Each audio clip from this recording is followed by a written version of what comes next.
शुभ प्रभात। भारत जिसके कारण से भारत है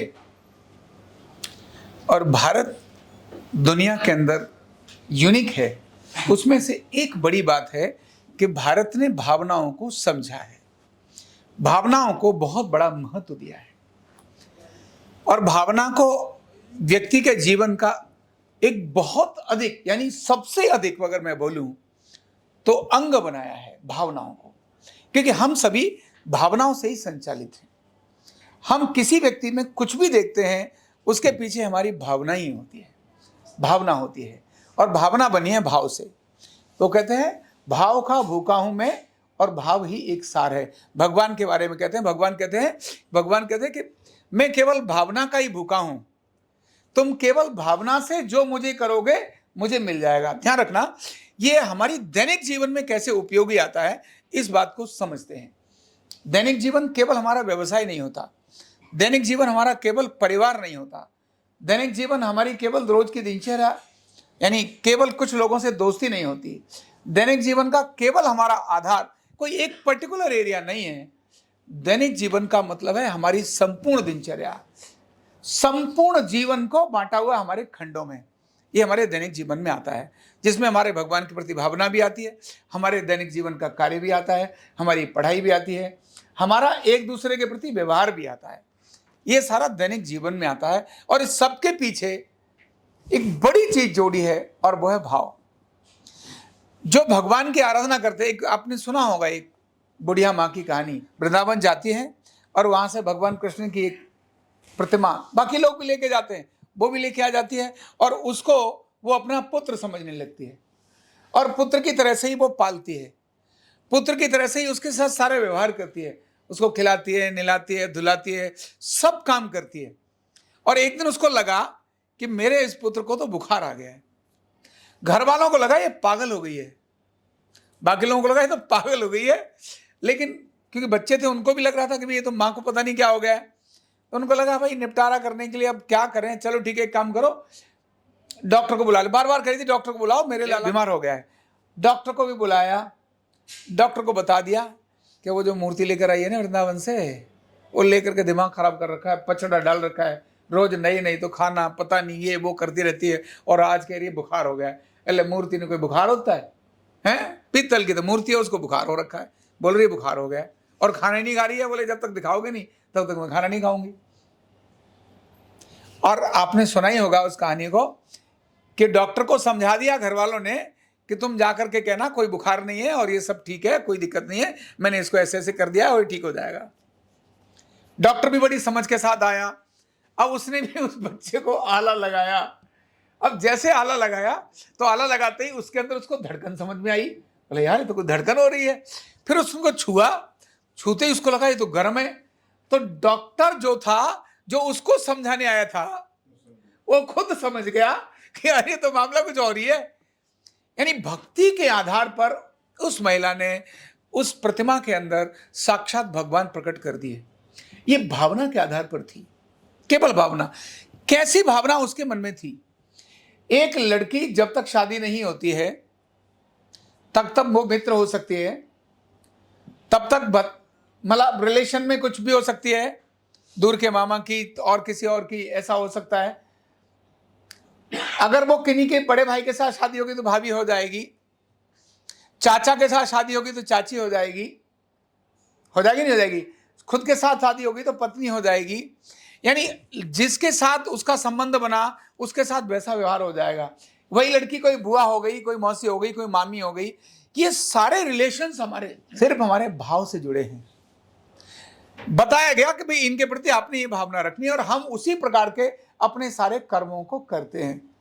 हमारी डेली एक्टिविटी उस तरह की हो जाती है। ये इतना बड़ा जबरदस्त भाव का है और इसी को आगे कहा है कि व्यक्ति काम करता है वहां पर भी उसकी भावना कैसी है इस पर ही उसका प्रोडक्शन निर्भर करता है।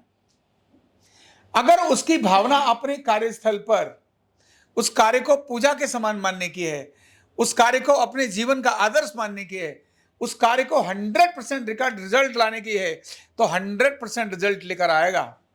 और अगर उसके मन में भावना है चल यार 8 घंटे निपटाना ही तो है, कौन सा है, सैलरी तो लेनी है, नहीं आऊंगा तो आना इसीलिए है क्योंकि सैलरी लेनी है।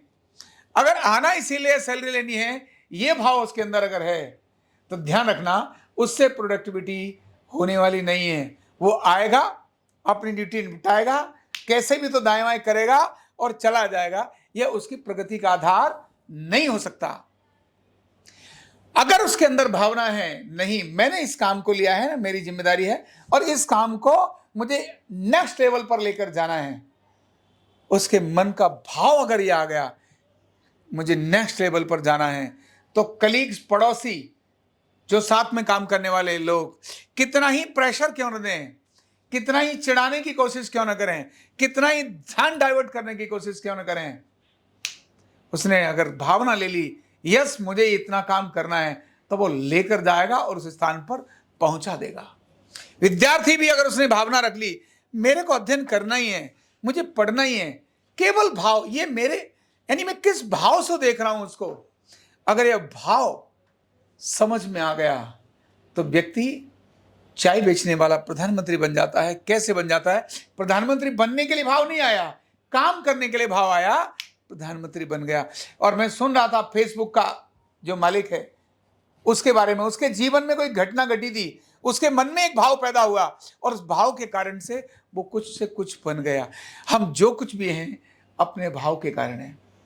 हमारी भावना कैसी है, हमारे अंदर की, हमारे कार्य के प्रति भावना कैसी है, हमारे अंदर की, हमारे विजन के प्रति भावना कैसी है, हमारे अंदर की, हमारी दैनिक दिनचर्या को किस भावना के तरफ लेके जाना चाहते हैं, अगर ऐसा है तो हम निश्चित ही प्रगति की तरफ जाएंगे।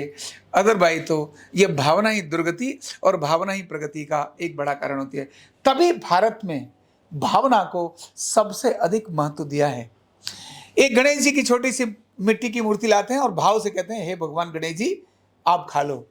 सूर्य भगवान को सुबह सुबह जल चढ़ाते हैं, हे सूर्य भगवान तुमको जल दे रहा हूं। सूर्य भगवान कहाँ हैं और तुम कहाँ हो? देवताओं को प्रणाम करते हैं। सारे मंदिर, मूर्तियां, ये सब किस पर निर्भर है? भाव पर निर्भर है।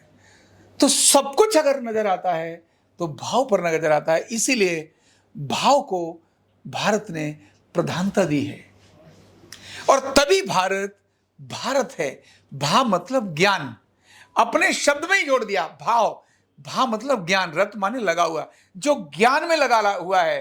हर बालक को बचपन से ही उसी भावना को सिखाया जाता है, तुमको कैसा करना है। जो पुरुषार्थ सिखाए जाते हैं, जिन घरों के अंदर बच्चों को पुरुषार्थ सिखाए जाते हैं, धर्म, अर्थ, काम, मोक्ष के बारे में बताई जाती हैं, वो सारी घटना और कहानियां बताई जाती हैं जिनसे वो आदर्श अपने महापुरुषों को रखे, वो बच्चे निश्चित ही प्रगति की तरफ जाते हैं। और जिन घर के अंदर बच्चे केवल आर्टिफिशियल महापुरुषों को, यानी फिल्मी हीरो हीरोइन को अपना आदर्श मानते हैं, टेलीविजन पर आने वाले केवल अभिनय करने वाले लोगों को अपना आदर्श मानते हैं, तो जिंदगी में वो उसी प्रकार की दिशा में जाने वाले होते हैं।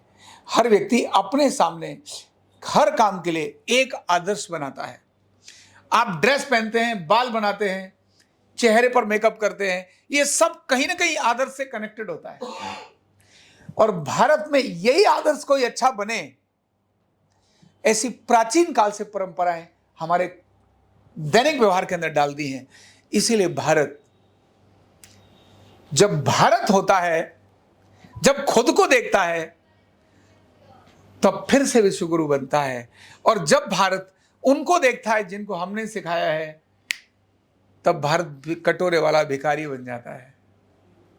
तो भारत की इस क्षमता को लाने का एक बड़ा कारण भाव है। इसीलिए हम भी अपने भाव को पहचानें, अपने भाव को देखें, हमारा भाव हर कार्य के अंदर किस प्रकार का लगता है। मैं हर चीज करता हूं, वहां मेरा भावना कैसी है। अगर भावना ठीक है तो निरोगी बनाएगी और भावना गलत है तो रोगी बनाएगी। भावना ठीक है तो योगी बनाएगी, भावना ठीक है तो आपको प्रगति देगी और भावना ठीक है तो दुर्गति देगी। तो भावना को हमें फोकस करना, भावना को हमें समझना, ये हमारे लिए बहुत जरूरी है। बहुत बहुत धन्यवाद। न्यूरोथेरेपी का कंप्लीट कोर्स सीखने के लिए जुड़िए हमारे ऑनलाइन ट्रेनिंग प्रोग्राम से और जानिए करीब 100 बीमारियों का इलाज बिना दवा और बिना मशीन के। इस न्यूरोथेरेपी ऑनलाइन ट्रेनिंग प्रोग्राम से आप घर बैठे बन सकते हैं गवर्नमेंट सर्टिफाइड न्यूरोथेरेपिस्ट। रजिस्ट्रेशन के लिए नीचे दिए गए नंबर पर अभी कॉल करें और हाँ, हमारे वीडियो को लाइक करना, शेयर करना और चैनल को सब्सक्राइब करना बिल्कुल भी ना भूलें। धन्यवाद।